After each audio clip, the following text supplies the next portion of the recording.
Assalamualaikum warahmatullahi wabarakatuh. Perkenalkan, nama saya Linda. Saya dari tingkat 1B Keperawatan Setikes Yasi Tangerang. Nomor induk kemahasiswaan saya 20217090. Di sini saya akan menjelaskan tentang istilah dalam anatomi sistem pencernaan. Baik, saya di sini akan menjelaskan tentang istilah dalam anatomi sistem pencernaan yang dimulai dari cavitar oralis yang disebut dengan rongga mulut, lingua lidah, glandula parotis yang disebut dengan kelenjar ludah parotis, glandula sublingualis yang disebut dengan kelenjar ludah sublingualis, glandula submandibularis yang disebut dengan kelenjar ludah submandibularis. Lalu ada faring atau disebut dengan faring. Lalu ada esophagus, kerongkongan. Hepars disebut dengan hati. Ada vesika valea yang disebut dengan kantung empedu. Lalu ada gester yang disebut dengan lambung. Ada pankreas yang disebut dengan pankreas.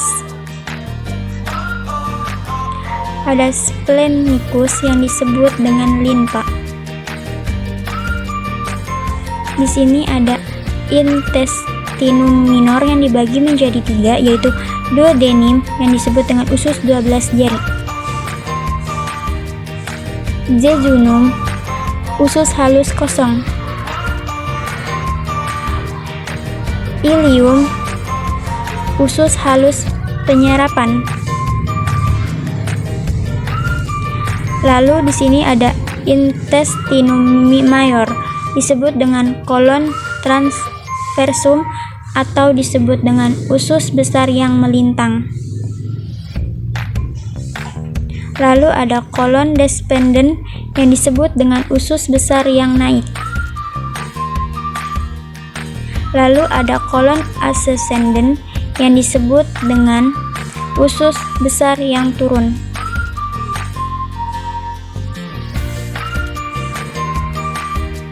Lalu ada caecum atau disebut awal usus besar.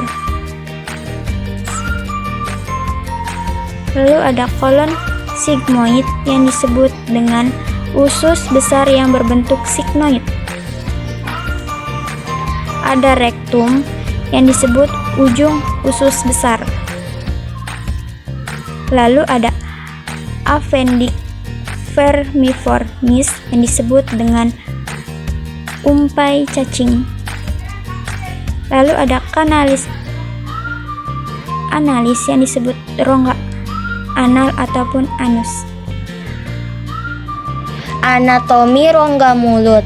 Anatomi rongga mulut terdiri dari yang pertama lingua atau bisa disebut lidah, yang kedua dens atau bisa disebut gigi, yang ketiga ductus glandulae sublingualis atau bisa disebut saluran kelenjar sublingualis, yang keempat ductus parotides atau bisa disebut saluran kelenjar ludah parotid, yang kelima frenulum linguae atau bisa disebut lipatan lidah, yang keenam glandula sublingualis atau bisa disebut kelenjar ludah sublingualis, yang ketujuh musculus myloideus atau bisa disebut otot dasar mulut, yang kedelapan glandula parotidea atau bisa disebut kelenjar ludah parotis, yang kesembilan musculus masseter atau dapat disebut otot yang berbentuk persegi panjang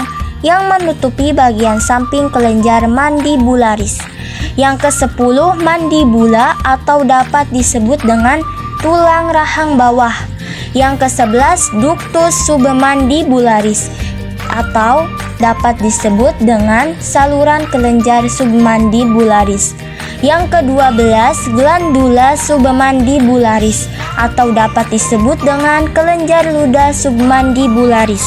Baik, di sini saya akan menjelaskan tentang anatomi esophagus yang terdiri dari incisor teeth yang disebut dengan gigi pemotong depan.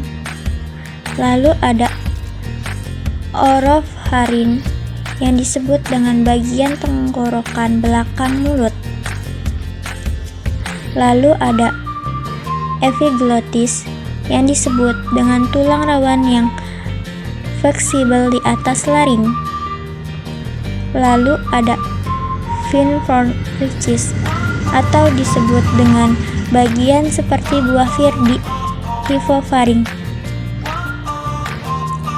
Lalu ada thyroid cartilage atau disebut dengan tulang rawan tiroid. Lalu ada cricoid cartilage yang disebut dengan tulang rawan cricoid. Lalu ada cricopharynx atau muscles yang disebut dengan otot yang terletak di esofagus. Lalu ada trakea yang disebut dengan trakea. Lalu ada aorta atau disebut pembuluh darah arteri besar.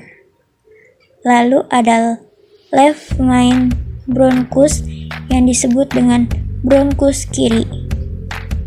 Lalu ada diafragma, dia disebut dengan diafragma. Lalu ada aortic constitution yang disebut dengan perletakan aorta di esophagus. Lalu ada inferior esophagus fissure yang disebut dengan kutub bawah esophagus. Di sini saya akan menjelaskan anatomi lambung. Yang pertama, kardia atau disebut dengan kutub lambung atas. Yang kedua, fundus ventriculi, dasar lambung. Yang ketiga, serosa, yang disebut jaringan ikat pelapis luar. Yang keempat, korpus, badan lambung. Yang kelima, musculus longitudinalis, yang disebut dengan otot memanjang. Yang keenam, musculus corvicular, yang disebut dengan otot melingkar.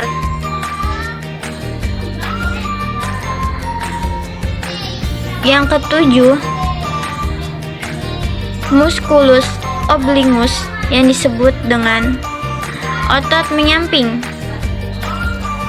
Yang kedelapan, curvatura minor grastis, yang disebut lengkung kecil lambung. Kesembilan, curvatura major grastis, lengkung besar lambung.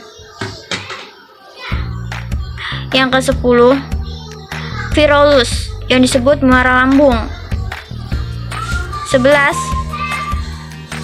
sphincter floricus, yang disebut katup lambung bawah.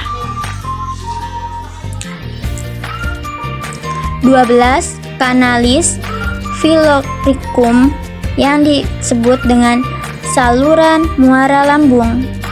13, antrum phyloricum, yang disebut rongga melebar lambung. Yang ke-14, rugae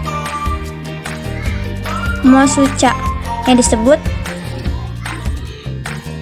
Yang ke-14, rugae mosuka, yang disebut dengan jontot selaput lendir lambung.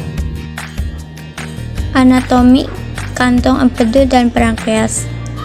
Yang pertama, vesica palea atau kantong empedu. Yang kedua, ductus hepaticus dextra, saluran hati kiri. Yang ketiga, ductus hepaticus sinistra, saluran hati kanan. Yang keempat, ductus hepaticus communis. Yang kelima, ductus cloacus, yang disebut saluran hati distal. Yang keenam, ductus cysticus, yang disebut saluran empedu proksimal. Yang ketujuh, duodenim, usus 12 jari. Yang kedelapan, hepatopankreatic, saluran ke hati dan pankreas. Kesembilan, ductus pancreaticus, saluran pankreas.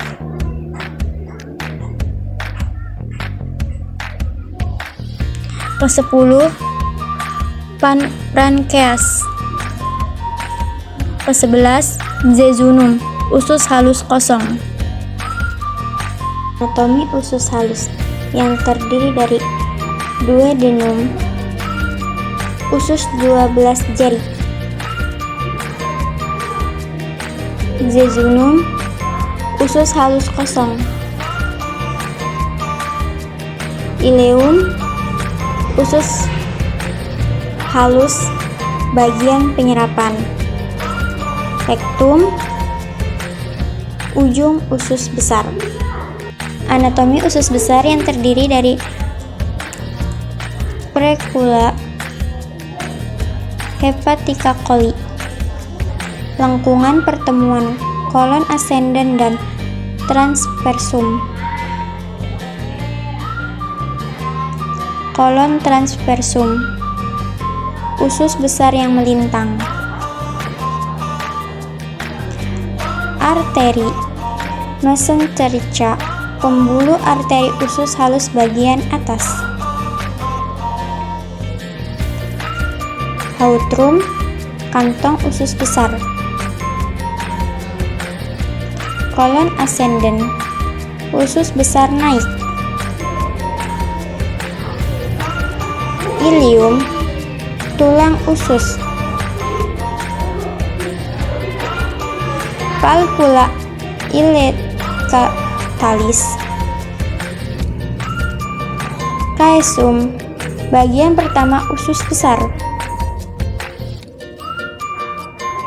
Appendix vermiformis, umbai cacing. Rektum, ujung usus besar.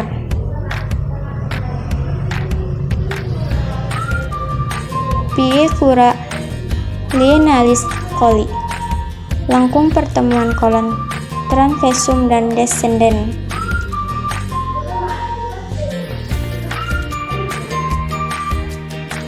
Mesokolon transversum. Appendix epiclobical, kolon descendens. Mesenterium pneumonia coli, kolon sigmoidium.